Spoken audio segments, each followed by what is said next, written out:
was crazy. Today on Locked On Red Wings, OG Locked On Red Wings host Nolan Bianchi wants to know, do we believe?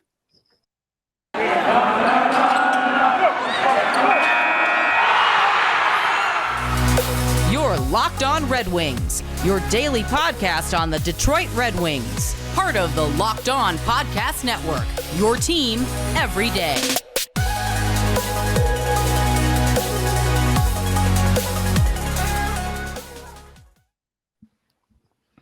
Welcome back to the Locked On Red Wings podcast. We are your hosts, Brian Fisher and Scotty Bentley. And today, Scotty, we are rejoined by the original host of Locked On Red Wings, Nolan Bianchi, also beat writer for the Detroit News. He's got something in common with you there, Scotty. In fact, I believe you owe Nolan some credit in that regard as well. I do. I'm very public about the credit I owe Nolan in that regard, yes.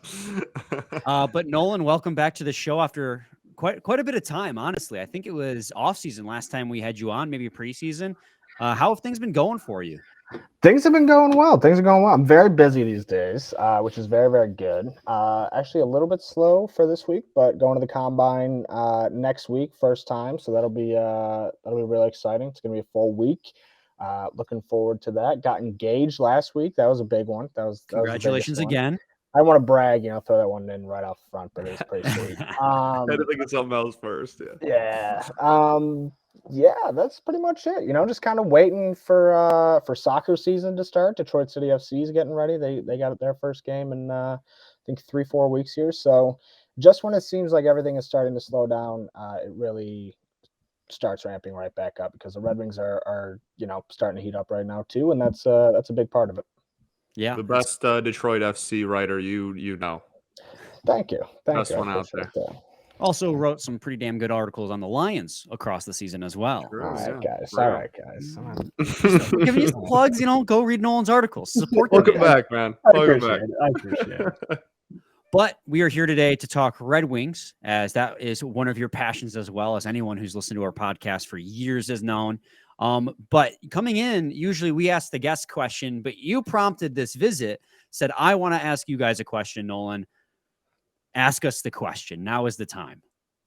So I was driving home last night. It was after the Red Wings game had ended. And obviously, over this win streak, people were getting a little bit excited and stuff like that. And then things kind of came back down to earth a little bit with that Seattle game the other night. But it was one of those losses where I think you were able to write it off a little bit, even though you were disappointed, that they couldn't come out with the win. And then they go to Washington to close out this road trip. And I think very, very easily they could have gone in, rolled over, and died. They're going up against a team who was above them in the standings by points. I don't think it was by points percentage. But nonetheless, they're going on the road to close a 5-game road trip, whatever it was. And they come out with a 3-1 win. They lose their captain 13 minutes in. And it doesn't hurt them at all. And they play, one of their better games that they have, I think, of this win streak still. And I was just driving home. I texted you guys. I was like, are you still recording? Because I was just like, I think I'm starting to believe, and so that's my question for you guys is, do you believe? Are you starting to believe? Because I think I believe. I think Brian, I don't think Brian does believe. I'm going to be honest with you. I am still at a point, I guess maybe I'm at the cautiously optimistic point as well. I want to believe. I want to believe more than anything on this planet. I want to believe. But I also think, give me 2 more wins and I think I'll be there. Give me beat New York tonight as everyone's listening to this. And maybe win the next one too. And then I think I'll kind of be all in.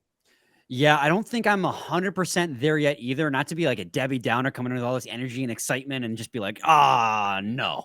But I'm definitely starting to get there, Nolan, because of the fact that you mentioned it. They could have easily gone into Washington, the 5th game on a long road trip where you cross the entire freaking continent to get there and rolled over, especially after losing Larkin. Scheduling. And they didn't. Yeah, great scheduling. And we don't have to get into the NHL scheduling. We have plenty of complaints about that.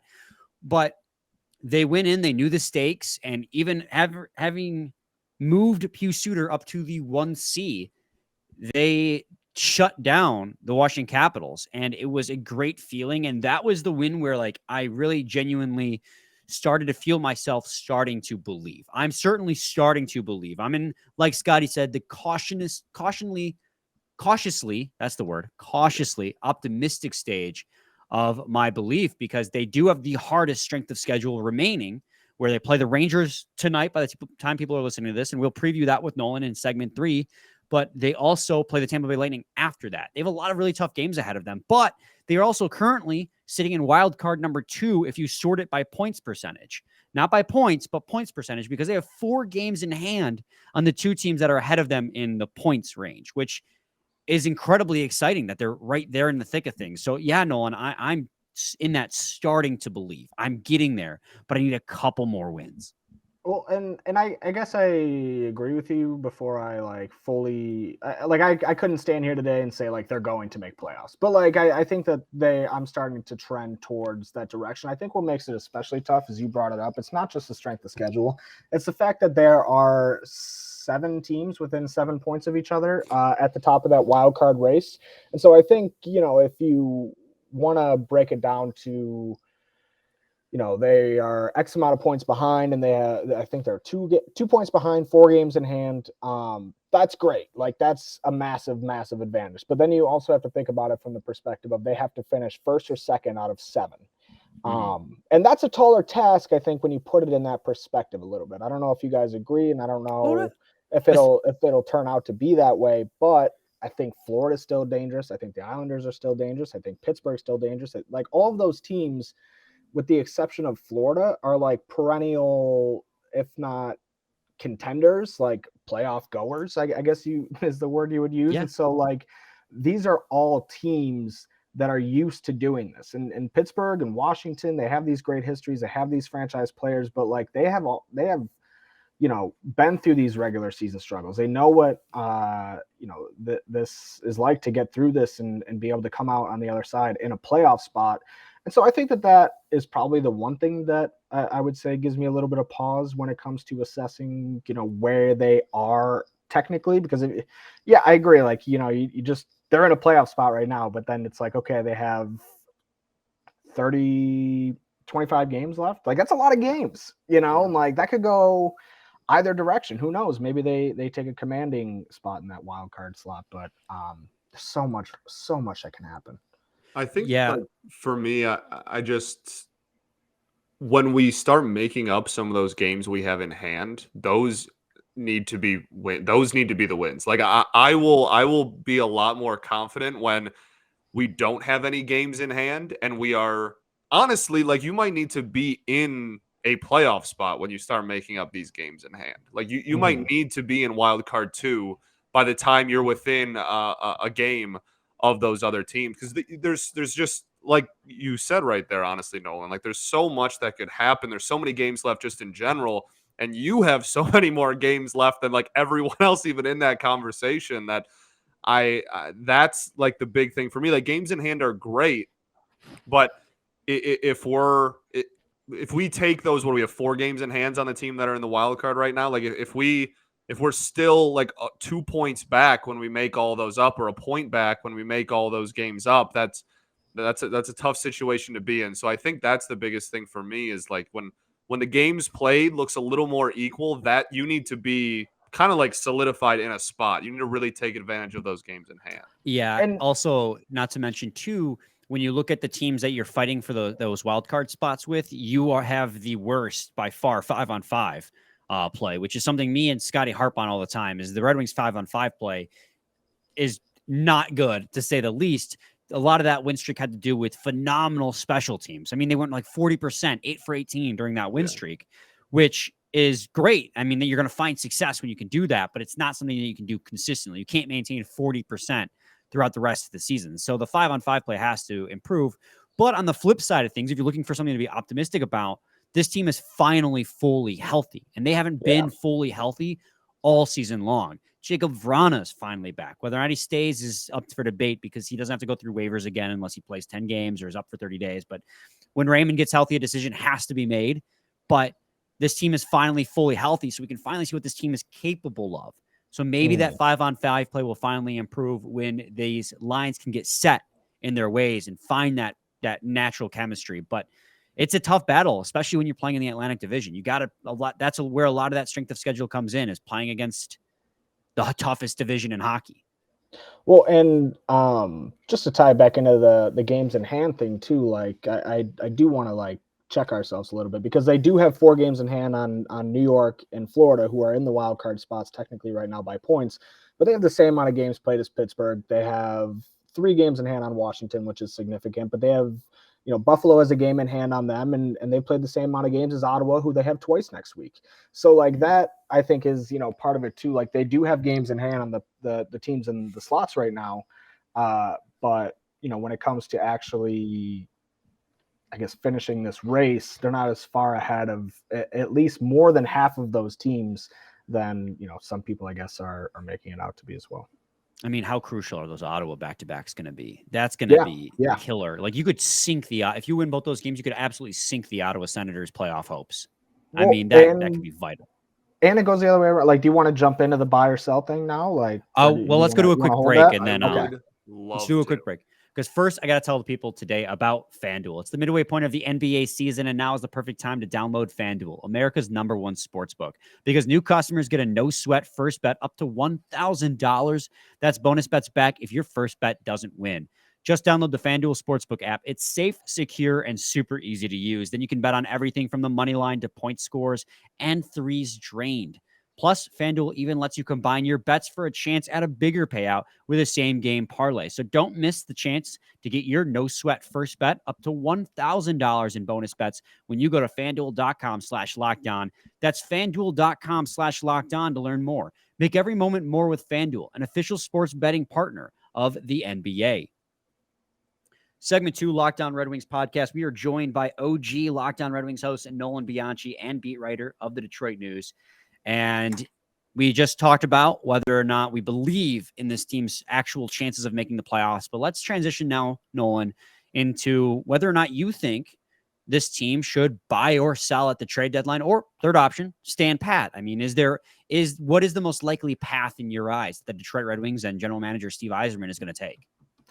So I think this decision comes after these next 4 games. You mentioned already, they got the Rangers, they got the Lightning, then I have a home and home with the Senators. And I think you'll kind of be detached from the emotion of this road win streak and you know, just the win against Washington. And I think you'll be able to have a clearer picture, because like you just mentioned, they are healthy, and this is the team that we were expecting to see all along. And so how do they fare in these situations? And so the second game against Ottawa is the 28th. Trade deadline's the 3rd. So I think that is probably, if not the game before it, like that's probably the game where you're like, okay, we have to make a decision here. Now, could they go out and make a move like before those games, like during sometime in the middle of the Rangers and Lightning's games? Like that's entirely possible. I don't necessarily see them doing something which they mortgage the future in any way. Like I don't see them, you know, giving up a first round pick or any sort of like high end draft capital like that to kind of get into the playoffs here. But I also do think that like there is,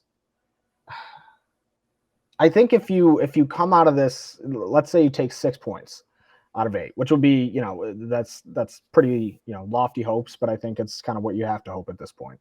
If they come out with 6 out of 8, like then I think you're like, okay, this is a pretty good hockey team, you know. And I think if you do, I think you can buy, but you're buying with an eye on the future. And so, you know, what does that mean in terms of how Bertuzzi is or isn't involved? You know, like I do think that if you're going to buy, you have to buy for this year, next year, and maybe the year after that, honestly, to make it digestible, even though there is, you know, a lot of benefit to simply getting into the playoffs with a young team and, you know, getting them that experience. There's so many different things I think at play here, but so you're not necessarily buying a rental. No. You're buying somebody who, if it is rental, you're eyeing for an extension immediately.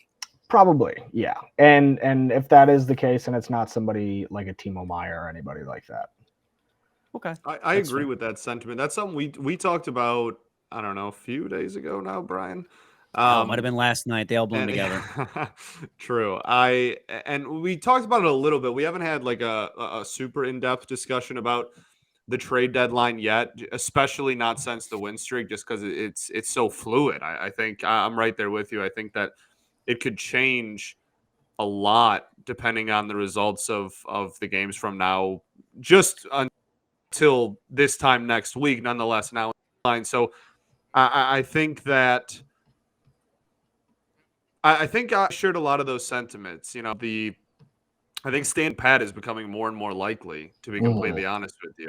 I think that's a very real possibility, especially, we talked last week about, or earlier this week, whenever, about how Bert's no longer on the market and whatnot. And I think that that's a somewhat direct correlation to what's been happening. And I agree with you. They're definitely not going to mortgage the future. They're not trading any of the youth we have and the controllable youth we have for immediate rental talent. That's just like not going to happen. It's never going to happen. But if they can either get an extension or if they can just find someone on the market that is controllable, just period, has team control, has RFA status, can extend right away, whatever the case may be. That might be an avenue, but I'm kind of in the same. But I really do at this point. I think standing pat is significantly more likely than it's ever been all year. Yeah, I agree with Scotty for the most part. I'll just say that and like you said, it's fluid. So in the next couple of weeks, it could completely change. But as of right now, I don't see them selling. I think the Mata extension and pulling Bertuzzi off the trade block, as the reports say, kind of indicates that this team's closer to standing pat. But I agree with you, Nolan. If they are going to buy, it's not going to be anything huge because this team's not in a place yet where they're going to win a Stanley Cup. So they have to still retain assets. They're still building. So I don't see them making any huge buys unless the player that they're buying is somebody they think can be there for a long time. Well, and we also talk about like how difficult it is for them to be getting in this race. Like obviously health is a big part of that, but then specifically the goaltending. Like if Ville Husso gets hurt and this team goes all in, they're screwed because like they Ville Husso, I think like people definitely appreciate him. I wouldn't even go as far as to say he's underrated because he's very rated here by the fans, which is I learned recently is like a British phrase. Like I don't rate him, which is funny. Like I don't think he's good, which is interesting. Learn that, take that home with you, use it at the dinner table. I don't know what fellow kids. About. What was I talking about? Well, how about You're this? talking about Ville Husso being and so like if they make a move at the deadline, and then all of a sudden, Ville Husso, and it doesn't even have to be like disastrous season ending. Like if he's out for 2 weeks, 3 weeks, season's over. Mm-hmm. I mean, like I don't see how they get through that, and then manage consider this a Magnus Hellberg Cinderella story. He goes full Hamburglar. He goes full Andrew Hammond. I saw a tweet the other day about the Senators, and it was like Andrew Hammond ain't walking through that door, and I don't know why. It just made me laugh. Actually, it's exact. Andrew Hammond ain't walking through that door. Like it'd be over. It'd be devastating. Yes, I completely agree. I actually just thought of this off the top of my dome, but what have you made of Philip Zadina since his return? Because I am of the opinion that he has looked pretty dang good on the fourth line with Pius Suter since returning from injury. He has looked pretty good. And I think it's like kind of interesting though that like he still didn't make the lineup. That killed me. What a confidence killer. Yeah, and it's tough, but like also at the same time, like the guys who were in the lineup, like they have been proving their worth to be there. I think, all season. And so, I don't know. I mean, like he's a kind of a guy who, like, I don't think he's a trade target, but like I think if the Red Wings are looking to improve, kind of on the margins, and they don't want to do it at a very high cost, like I think Philip Zadina is the kind of guy like, hey, maybe you can do that change of scenery flip, like an Athanasiou type of player, where it's like, okay, we're not going to give up a lot for this guy. But, you can see where it goes with just giving up a little bit. And I think, Jesse Puljujarvi or somebody like that, I think is not him specifically, but a guy like that, or a guy like a Philip Zadina who can maybe, help you improve. Kind of like a Mantha Vrana situation. I mean, can we talk about also the fact that Jacob Vrana has outproduced Anthony Mantha in 60 less games played with their new respective teams? That is wild to me. I didn't realize that Anthony Mantha has been that ineffective with the Washington Capitals since getting traded, because that's a guy at one point I thought, and this just proves how wrong I can be at times, but I thought that Anthony Mantha could be like a 40 goal scorer with the Wings. Like at the height of his tenure at the Wings, man, he couldn't stop when the puck's in the back of the net. He also couldn't stop breaking his hand. But my first ever appearance on Locked On Red Wings as a guest with Nolan and Ethan, I proclaimed that Anthony Mantha would be a point a game player that upcoming season. It was a preseason episode. It was like the COVID year, so we were doing like a preseason episode in January. And I said Anthony Mantha, point a game player. Yeah.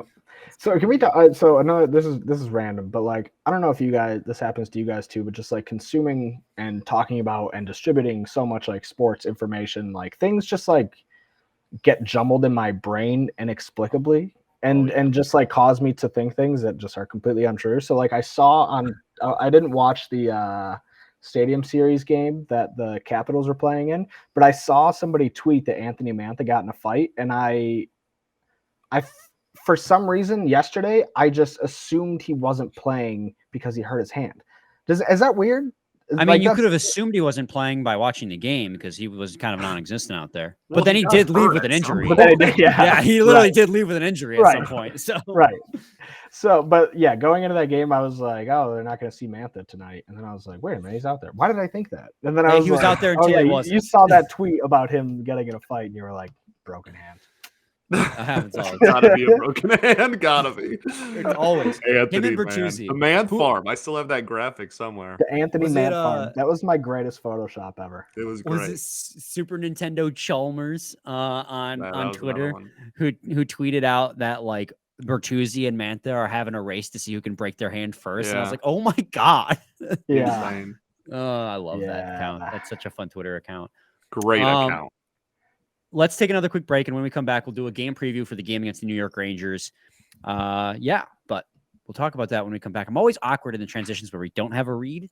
So when we come back on Locked On Red Wings. Classic clap. Segment 3. Brian?